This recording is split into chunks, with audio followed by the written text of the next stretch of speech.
Hello, Tony Fulton again. We're talking today about juggling at Magellan Soccer. Juggling not like this, but juggling with their feet. One of the things that's encouraged at Magellan is juggling with the soccer ball. The kids, they learn tricks themselves. We encourage them to juggle, and some of these kids are amazing with the ball. They can juggle thousands of times. They can do tricks with the ball. I've seen kids in Magellan. I've seen kids outside of Magellan. If you've watched kids who play soccer, you know that a lot of them are really good at juggling. So why is juggling encouraged? This was a question I asked of our director of coaching some time ago at Magellan. And he explained to me that we have to overcome the challenges presented by bilateral symmetry. And I remember when he said that, I didn't know what that was, and so I looked it up. And his explanation was, soccer is a sport played primarily on one foot. One foot is weighted, and another foot is doing things. One side we're holding off a defender and receiving the ball, or we're weighted and we're striking with the other foot, or we're passing with the other foot. Regardless, it divides the body up where one foot is stationary and the other is performing an action. Oftentimes a hard action on one side and a soft controlled action on the other side. The way our body is designed, we are symmetrical about a line. And in particular, it's our nervous system that he's talking about. So after I got this explanation, I did a lot more research into juggling and why we would do it. Bilateral symmetry is a term that I became familiar with, but also another term called dual task interference. If you think about it, our body is symmetrical about a line, particularly our nervous system, our brain and our spinal cord, and then our peripheral nervous system branches out from there. So oftentimes those activities that are done with one side of the body are imitated by the other.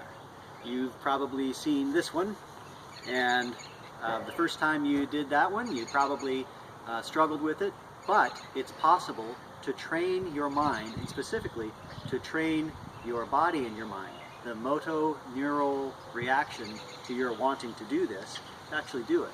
But it took some practice to do that. Here's another one that I'd like you to try. In my research I found this one, and there are a lot of these little tricks that are interesting, but I'd like you to try this. If you take your right foot and you put it out and move it clockwise. So spin your foot clockwise, and now at the same time trace the number 6. And as you can see, I just screwed up. So go ahead, give it a try. There's something to this. Our body wants to do things similarly on both sides of the body, and frankly I think this is a branch of science that deserves a lot more attention and research. Regardless, when our mind is set on a task, it's only able to set on one task at a time. We have to do numerous tasks in the sport of soccer, and so there is what's called a dual task interference. The mind is trying to focus on one task while focusing on a second independent task. This is one example. There are others. So, when the kids are juggling, they're actually training their minds, training their bodies and minds to come up with a motoneural response to what they want to do. Juggling is a way of training the mind to be able to perform the tasks of soccer. And not just training the mind, but developing new neural pathways to be able to do the things that are done in the sport of soccer. If I were to throw 3 balls at you and say, juggle those balls, most people wouldn't be able to do it. You can't simply will to juggle the balls. You have to train your mind and your body. Create a new neural pathway to make your hands perform in the way that they should perform to make those balls juggle. Same is true for soccer.